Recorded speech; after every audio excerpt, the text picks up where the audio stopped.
Want a holiday gift your employees or clients will actually love? Send them gourmet peanuts from Hubbard Peanut Company. Hub's Peanuts is a family-owned company that's been making high-quality, delicious peanuts and sending them to every corner of the globe since 1954. Order some of Hub's plain, salted, or chocolate-covered peanuts in a special gift tin for the perfect gift for your friends, employees, clients, or even yourself. Visit hubspeanuts.com. That's HUBS peanuts.com. I can hear you. Hello, how are you? Excellent. How you doing? I'm good. Awesome. So where are you at this afternoon? Are you in New York City? Yeah, this is where I reside. Nice. Where in the city are you at? So, probably the most peculiar borough, which is Staten Island. Oh, it's been in the news somewhat lately. I've heard many interesting things about Staten Island. Yeah, yeah. It I don't think I would have ever chosen to live here had it not been for my boyfriend who was born and raised here. And when we moved in, it was to stay close to his mother, who at the time she had breast cancer. We unfortunately lost her 3 years ago, and we just, I don't know, the pandemic hit, and we keep saying like, we got to get out of here, but it's like, it's just such a weird place that it's like you kind of stay and you like cock your head. And like, I've written a couple of scripts because I originally worked in the film industry, and it's like it literally writes itself. It sounds like it. It does. I saw. It really, really does.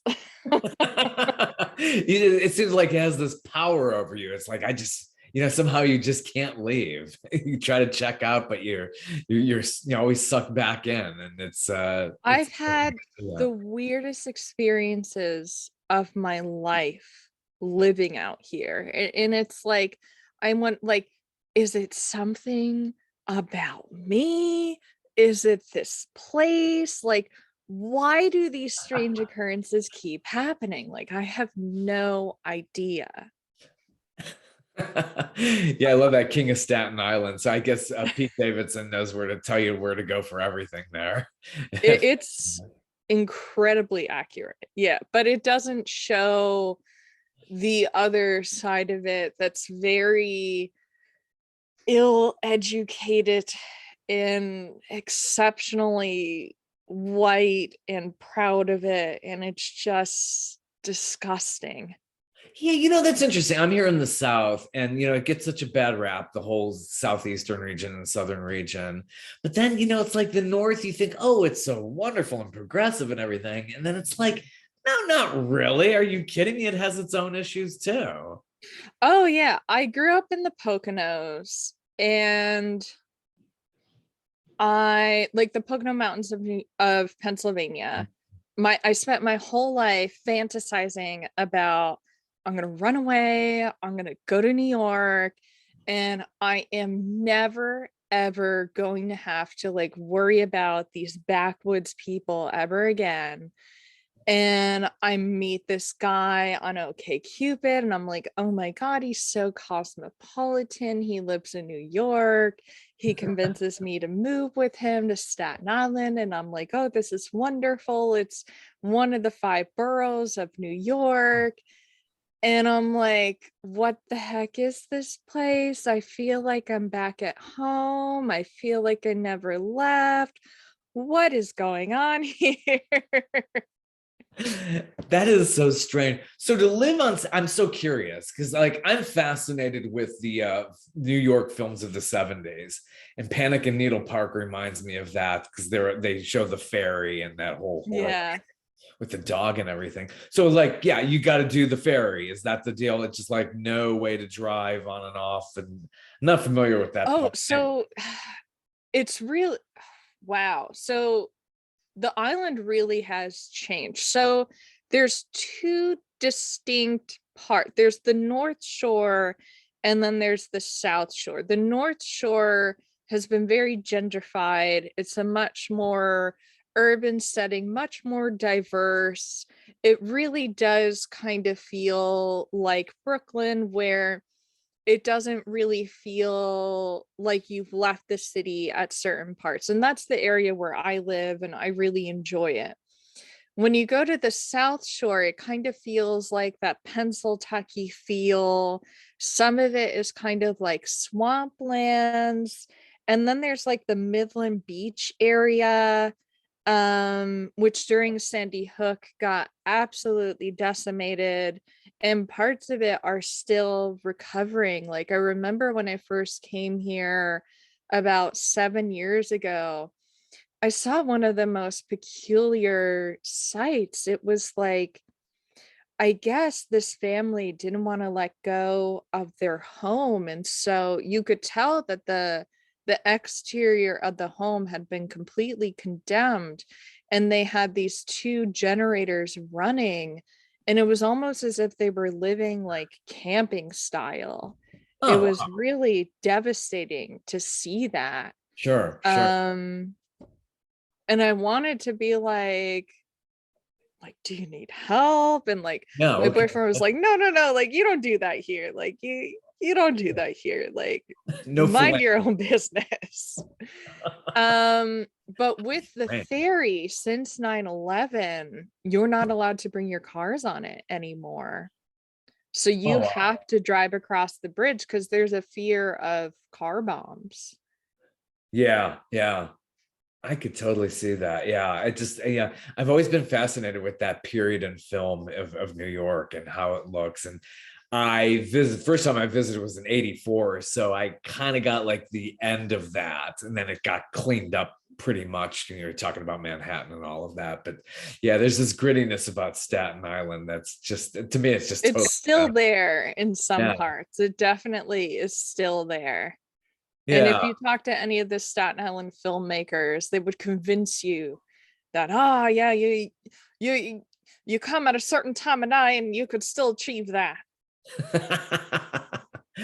Guess so. Wow, it's just so fascinating. So you have been in the fashion industry. How did that all come about? So I spent a lot of time convincing myself I could never go into fashion.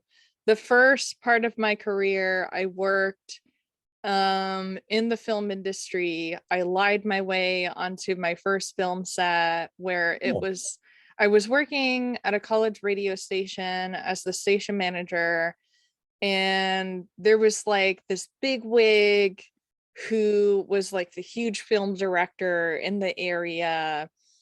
And I called him up and I was like, hey, do you want to do like an interview on our radio station? We get 20,000 listeners per hour. And so I schmooze him. He agrees to come on for an interview. And then I was like, hey, so like, do you have any positions? And I had gone on like Wikipedia to look up position names. And I was like, I've done so much work as like a PA. And he was like, yeah, like you should bring you and like 5 of your friends should come on set and like work. So that's how I got on. I didn't know what the heck I was doing. I didn't even know what a PA was. I was still a college student. But that really kind of launched my career within like the Pennsylvania film scene. And then from there, I started working within the Philly film scene. And then finally, I got to work in the New York film scene. Then I kind of got burnt out and I went back to my roots working in marketing. But I wasn't really super happy with that. I just found it to be like boring, more or less. Um, which I still do work in marketing as my day job, which is like throwing shade at what I do. you got to pay the bill somehow. That's, and do Yeah, your you definitely do. But my boyfriend, who he works as a cinematographer, he also works as a machine learning engineer. He was like, well, you always talk about like wanting to like sew, like why don't you do it? And I was like overly dramatic. I was like, I I am 24. I have I am past my prime. I can never like I can't do it. All the greats have already like had their premieres. They've already had their established careers. Like it's never going to happen for me. And then the next day, his mom, Catherine, she had printed out a list of all of these sewing classes. And she was like, I think that you should do it. Like, you should go after it. You have, like, it's literally all you've been talking about since I've met you. Like, why not just give it a try? You're never too old to try. And so I decided to do the program out of Mood Fabrics because what millennial woman is not obsessed with Project Runway? And I Absolutely. learned under Benjamin Mosh, who was on, I believe, Project Runway Cycle 10, which was the only season that they did partners. And I feel like number one, that was the worst season that they've ever had. Number two, like I feel like they just did him so dirty because like he was just so nice. He never wanted to like overstep his partner, and I feel like he just didn't play the game right, and so he was out super early. He did way better during the redemption season.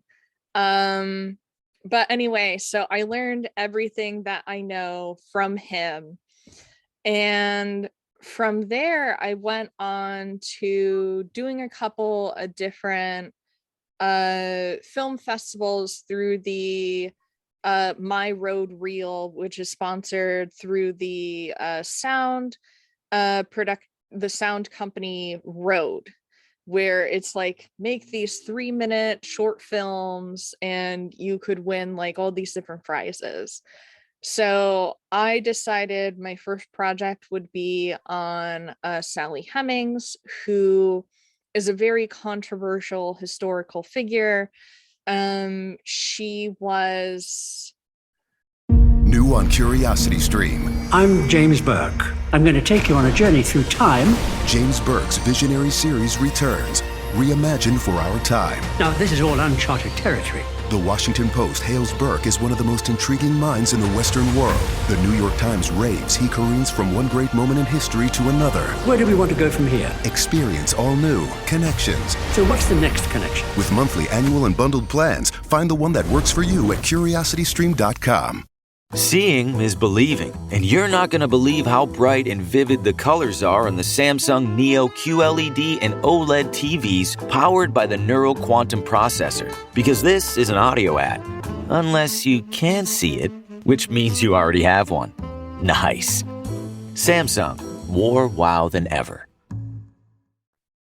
Thomas Jefferson's Right. slave turned, was she a lover? Was she not? Right. What was she? His estate has spent so many resources trying to erase her from history. And so the take that I had was ambiguous. I really wanted the viewer to basically leave the film with their own interpretation of what their relationship was. My view is that since we don't have the facts, since we really don't know what their relationship was, I can't say. And so I wanted the viewer to draw their own conclusions. Right. And I believe we placed third in that festival. Cool. Out of about 3,000 submissions. So that was really cool. And it was my first time ever doing costumes. I really wanted to do historical costuming, and that's kind of how I got into the whole world of fashion. And that's how I kind of married film and fashion. And that's really how it all kind of started. And then I've always had people kind of pushing me along the way who have been like, oh, well, like, you're really good. You should work on this person's project or this person's project, or you should do fashion week, or me being like, no, what are you talking about? Like, it's way, way too soon to do that. And then next thing I knew, I was doing fashion week and I had only been sewing for 2 years. And Wow, that's it was impressive. terrifying. Yeah, but you're in the right place. Talk about right place, right time, all that stuff. You had some really great mentors. That's really inspiring to hear, and how you can go on and really combine all your favorite things together. That's fascinating. What did you shoot that? Did you shoot it on actual film, your projects, or is it all digital? So we shot it on what was it at the time? I believe it was a Red Dragon. Neat. And we shot it. It was the first time. It was a historical house in Pennsylvania. It was the first time they had ever had a film crew there. I'm blanking on where we shot it for some reason. Yeah.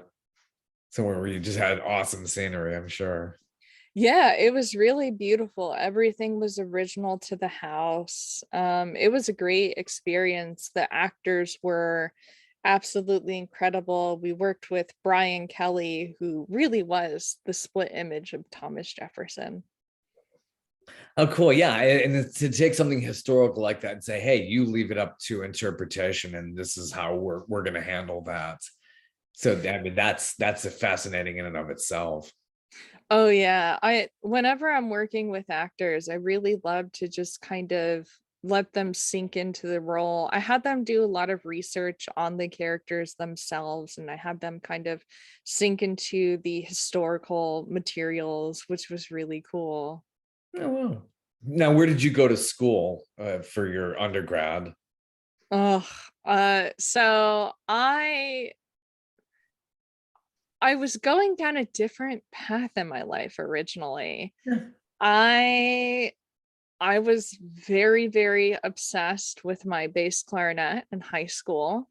Um, I never thought that I was going to be a performance major. I was very, very bashful.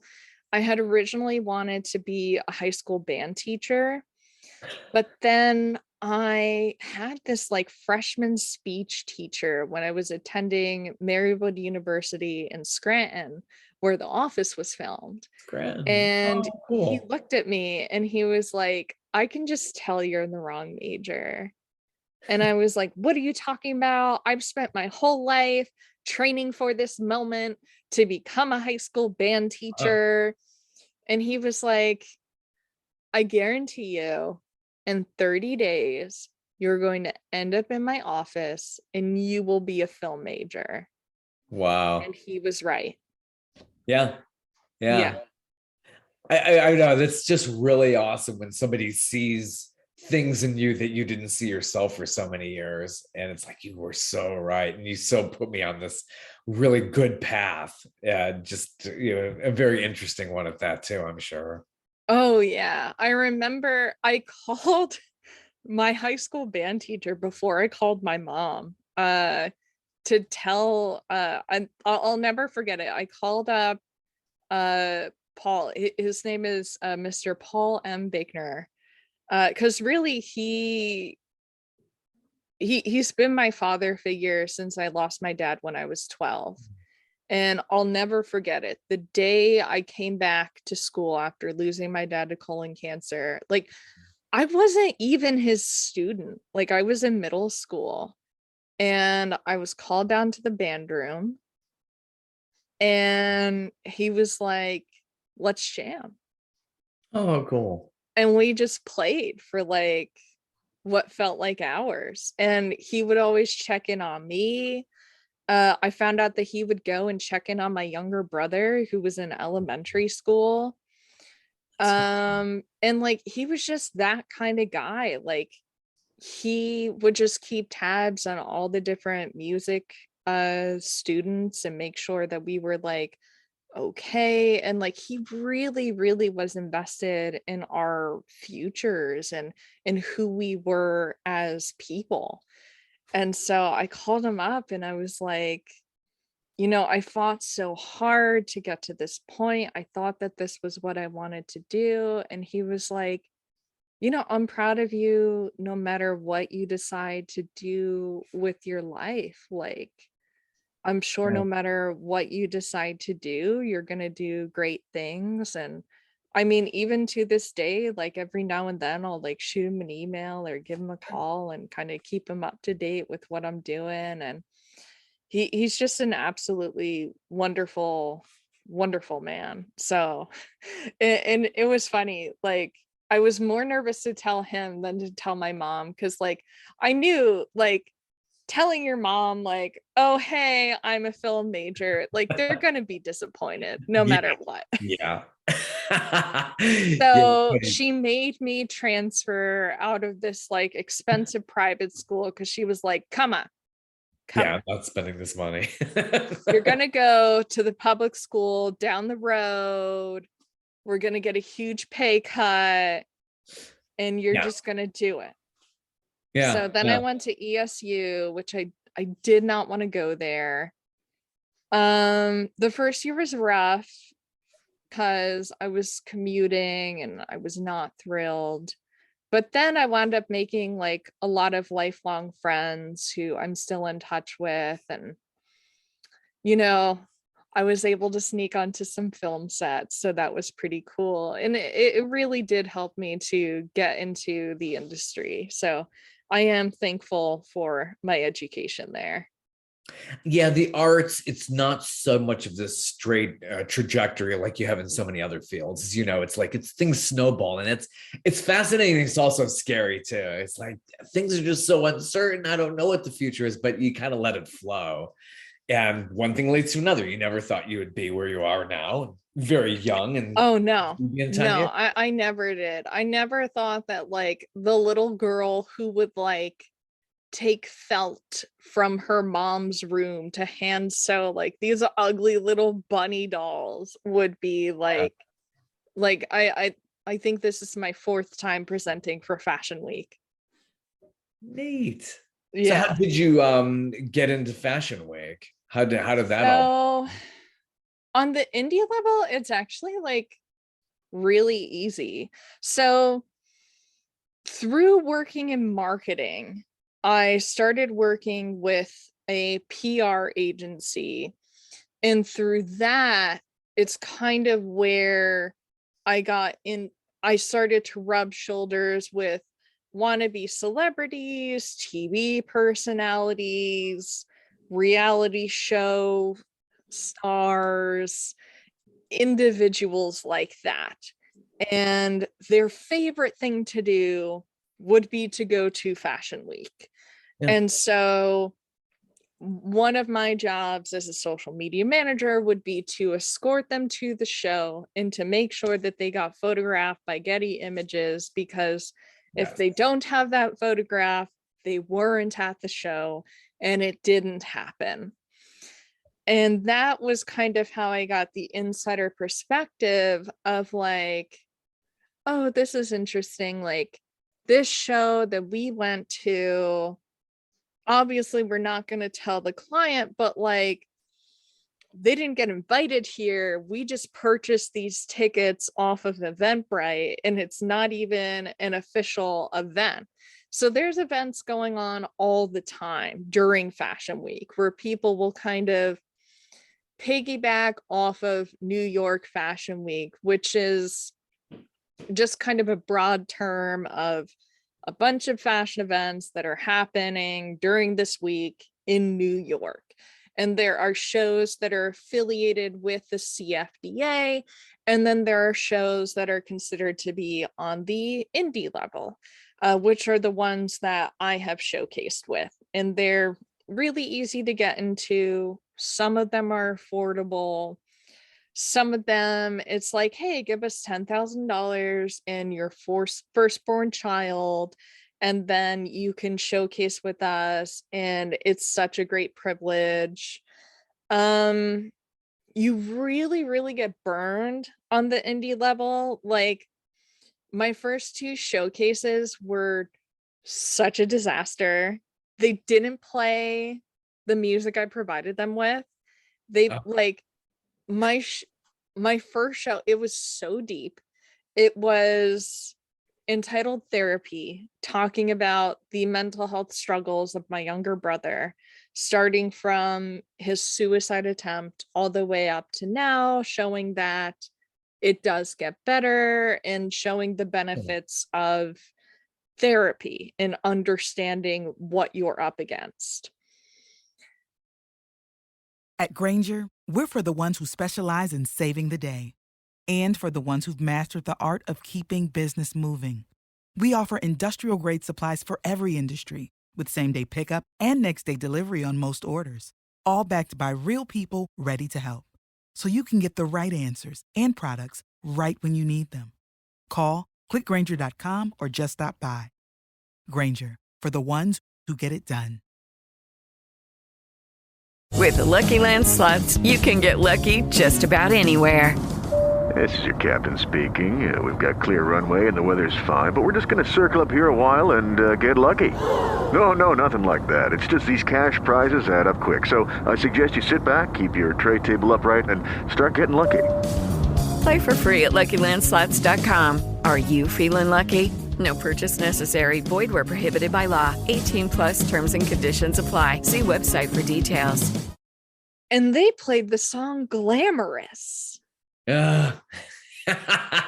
Because they just like the beat. And I'm sure it was like, this is really what perks people up and everything. But like your theme, it's not going with the theme. Yeah. and it's like, talk about dissonance. And I'm just like, oh my God. Come on. I mean, there are songs that do that go along with the mental health angle, I'm sure. Yeah. No. And then the second showcase, like, the show was sold as like, the show was all about the designers. We want to bring everyone up and elevate them. And you're going to get so much press and so much attention. And the first half hour of the show is the organizer basically like high-fiving herself for how amazing she was for giving everybody this platform. My jaw was like on the floor. I was like, you have to be kidding me. This is the most narcissistic thing I've ever experienced in my life. Gosh. And then she presents her collection. I assumed she was also a fashion designer. She showcased sunglasses where she just like glued little rhinestones on them. All right. Yeah. You got some really interesting people in that industry. And I was like, oh my God, I paid $500 for this. Gosh. There gotta be movies made about this kind of stuff. It's oh man. And so like I suffer from depression and anxiety. And so I was like, I'm not gonna do this again. I can't. Yeah. Like I can't put myself through this again. And then I started toying around with the idea, well, what if I did my own showcase? And then I was like, no, that's dumb. And then I was like, well, what if I did? And then the lockdown happened. And then I was like, well, really can't. Then I started flirting with the idea more because it's like I was locked in here. It's just me, my cat, my boyfriend. And then I got like a random call from a friend of mine, and this became the third showcase that I did this past September. And I was cautiously optimistic. but I was like, okay, this could be a really cool opportunity. It was for a 10-piece capsule collection that would complement her shoes. She's a shoe designer. And, it felt very rushed, kind of weird that she didn't reach out to me sooner. But I was like, whatever, like this is for the CFDA. At least they will see my stuff and I'll be on their radar. And it's an official showcase. So we do the shoe. I go to pick up everything that I designed. I threw together a 10-piece collection in 5 days. And then she's like, oh, like, what do you mean that you want this stuff back? Yeah. And I was like, what do you mean? What do you mean that I want the items that I designed back? And she's like, oh, well, like I sketched it, so they're my designs. Oh, wow. Like, what are you talking about? Like, it's a digital rendering of like a Jason Wu dress that you liked, and it's a wrap dress. Like, what is going on here? And so, unfortunately, lost a friendship there, never got the dresses back, never got credited for what I did for that showcase. And that was kind of like the last nail in the coffin for really wanting to showcase with anybody externally. And that's a And real lesson, isn't it? Yeah. Yeah, because it's like you would think if someone's a friend, especially someone who like, oh, you're so talented, I love your designs, we should collab, this could be really great. And then all of a sudden it's like, yeah, what a huge letdown. So this has all led to you doing this, combining the mental health, and this is called Break Free, your program within this. How does that work? And now Fashion Week this is in February. This will be on February 14th. Very good. So this all kind of led me to being like, you know what? Something that I have learned in life is if you learn how not to do something, you become an expert in how to do it right and how to do it properly. And so I've decided to put together a showcase that has a conscience and that really will be for the designers by a designer. I wanted to have it be aligned with something that's near and dear to me, which is mental health advocacy, as well as substance use advocacy. For the past 5 years, I've served as the editor-in-chief of Soberosity. We're an online sober community and blog. And since the pandemic hit, we've been hosting virtual panels on various different topics of sobriety, really just to stay sane and to stay connected during these really unstable and scary times. And so I was like, it would be so cool to like take that world and to combine it with my love of fashion, like I was able to seamlessly do with my love of film and fashion. It was much easier to do that because there's a thing called costume designer. And so I was like, well, what if I tried to do like a fashion showcase? It's a little more cerebral, but it just might work. So right now what the show is looking like is we have 5 designers committed. We have 2 more that are on the fence, one of which is a Project Runway alumni. So I'm really, really excited. I can't wait until I can reveal who they are. We'll be announcing who all of the designers are in January in our first official release. they all have a connection either to mental health or to sobriety. That's been really, really important to me, that all of the designers share the same passion that I do. And we're turning this into a fundraiser event for 10,000 Beds, which is an organization that raises funds for those individuals seeking scholarships for substance use disorders. They're one of the only programs out there that is completely non-biased, and they're aligned with around 200 different treatment facilities across the country. Oh, it's amazing. That's really fascinating. So, and combining this with Fashion Week, so that industry's probably got a lot of its own issues with pressure and substance abuse and, of course, body image and all of that. So, I'm sure this is a really good thing to combine and to help. I'm sure it's helped out a lot.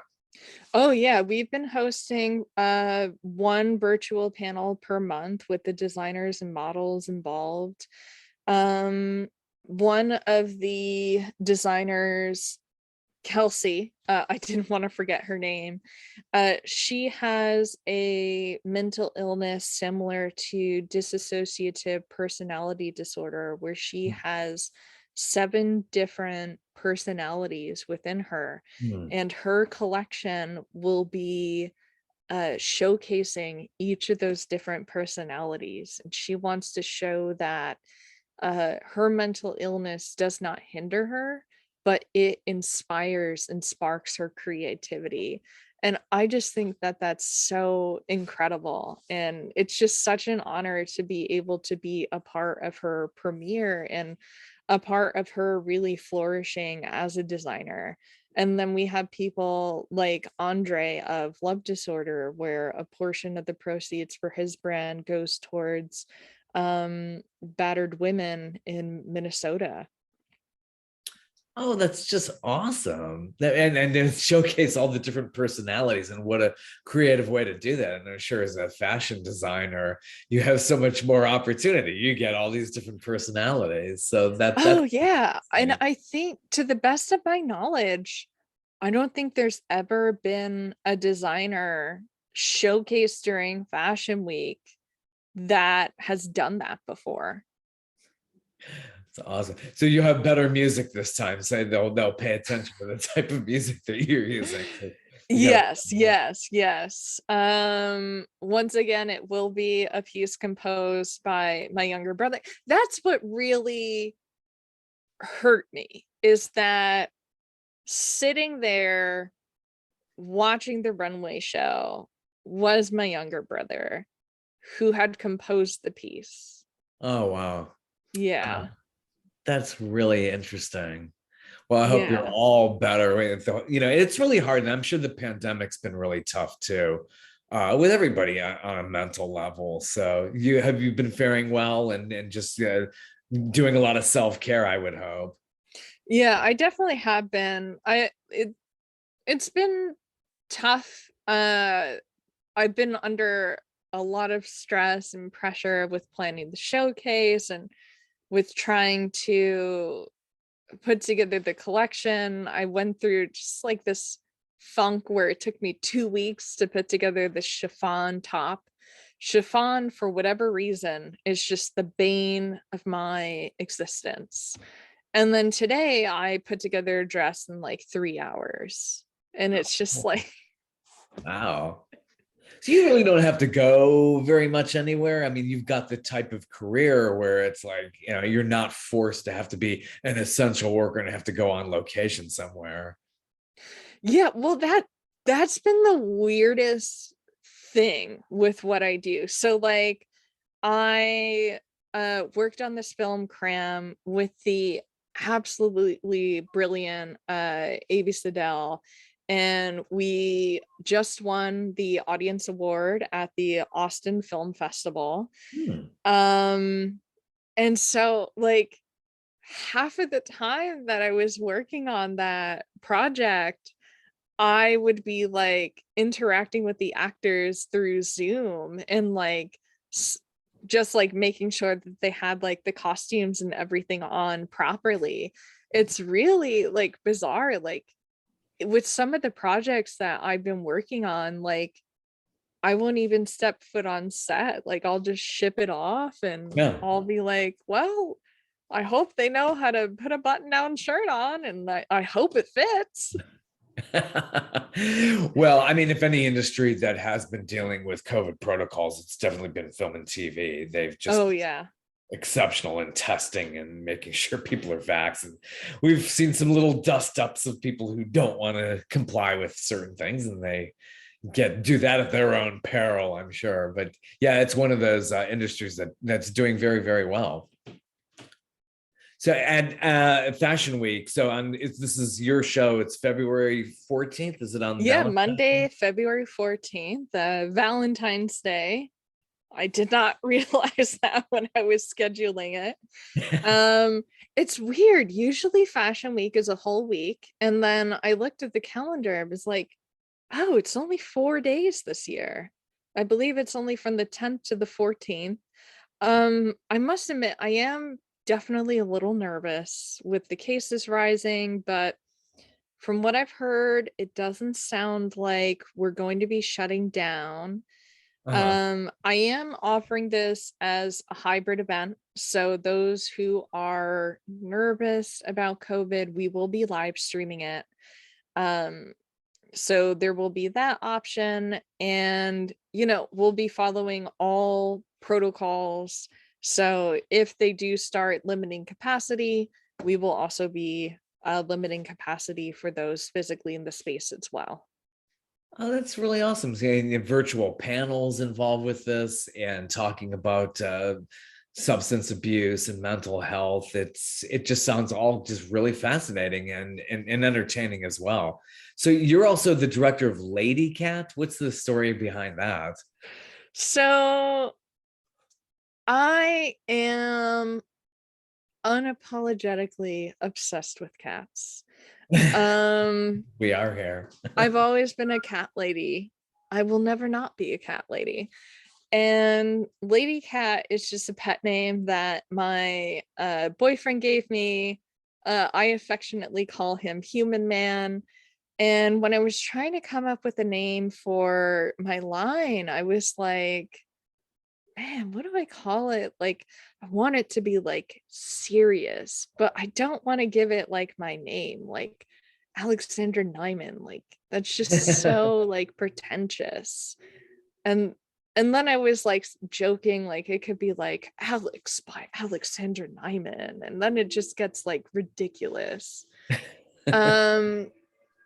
And then my boyfriend was like, why don't you just call it like Lady Cat? Like it could just be fun. And I was like, oh, I don't know. I think that's strange. But then I don't know. I just kind of went with it. I was like, I think that's fun. And so for this new collection, I'm definitely being much more true to myself and to my whims. I'm using this very cute print that has tiny little cats all over it. I'm drawing from my love of K-dramas and anime. So I'm doing a lot of different deconstructed business wear, looks inspired by some of my favorite JRPGs and some of my favorite characters. I call it incognito cosplay looks.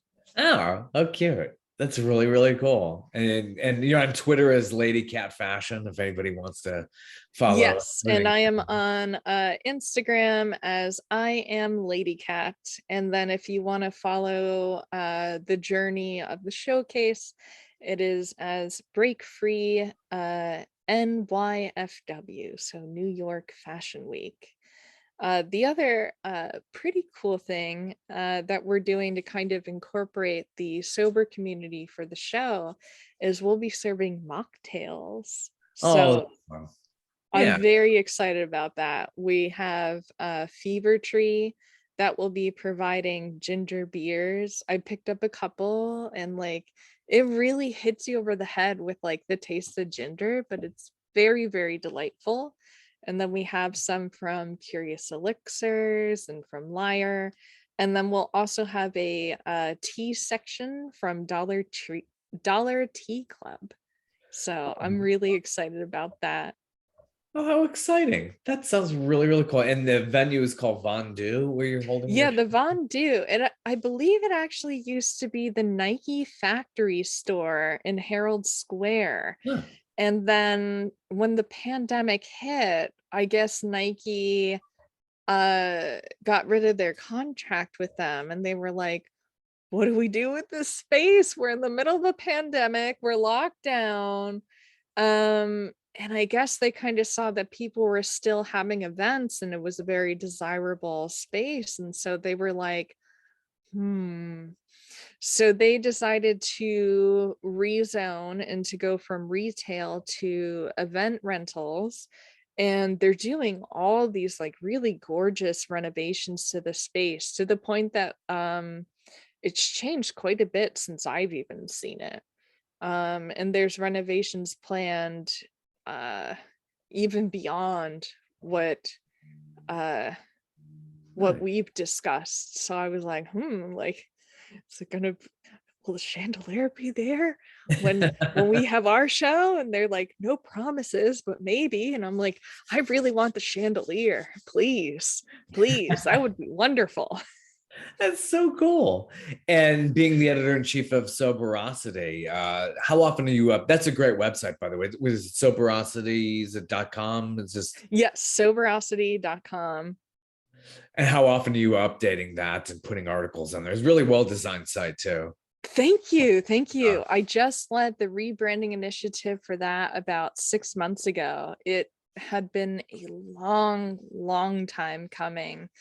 We usually try to update twice a week. Sometimes we get backlogged, life gets in the way. During the holidays, it gets really crazy where it will be like near the end of the year, we'll have like a new article coming out like almost every day, it feels. We'll usually do one featured interview, and that will either be of an influencer or of a notable individual, and they'll share with us their sober story or their mental health journey. We have Nicole Arts. She is our licensed therapist, so she'll kind of hit it from the clinical perspective. Then we have Gary Boucher. He is our resident spiritual writer, and he'll write about things from a world religion perspective. And each month he'll try to hyper focus on a different world religious perspective on sobriety. And then we have our resident poet, and he will take somebody's sober testimonial submission and transform that into either a poem or a short story. And then we'll have current events that will go up, and I'll do my letter from the editor. And then we'll feature the different events that are going on. That's really cool. Well, best of luck with Fashion Week. It's February this time around. Usually that's in September. So there's two different major fashion weeks that happen. Okay. One in February, one in September. So it's spring, summer, fall, winter. And then there is the resorts that happen. There's the one that happens in June, July, and then there's the one that happens in between that. What is that? I want to say it's maybe like December, January, and then there will be like a bridal fashion week, and then there will be a couture fashion week. Oh, wow. And then there will be the Miami swim week, and then there's the really weird tape swimsuit fashion week, which I can't get behind, but whatever floats your boat, floats your Yeah. boat. All these spin-offs, you got to keep it going throughout the year. That's I know, it's so hard to keep up with. wow. Yeah, I'm really, really excited. I hope that COVID doesn't postpone Ugh. it, but if it does, we'll be coming back for resort. We'll probably do it in June, but fingers crossed we'll be able to proceed safely for February 14th. Yeah, best wishes for all of that and all your continued success doing your fashion and your marketing and everything. So all exciting stuff. So yeah, definitely check that out if you're in New York. Valentine's, check out the show. This showcase sounds really awesome. Yeah, thank you. We have tickets available on Eventbrite. All are welcome. And let me know if you're interested in attending as well. I'll send you a complimentary ticket. Well, thank you so much. And if I wanted to look at it for anybody who goes on Eventbrite, how do we find you there? I think you could just search Break Free New York Fashion Week and it should show up. Very cool. Awesome. Well, best wishes. Yeah, same to you, and happy holidays and enjoy your new year. You too. Have a good one. All right. Take Thank care. you so much. Bye-bye. Bye. Okay, round two. Name something that's not boring. A laundry? Ooh, a book club. Computer solitaire, huh? Ah, sorry, we were looking for Chumba Casino. That's right. ChumbaCasino.com has over 100 casino-style games. Join today and play for free for your chance to redeem some serious prizes. ChumbaCasino.com. No purchase necessary. Void where prohibited by law. 18+ terms and conditions apply. See website for details.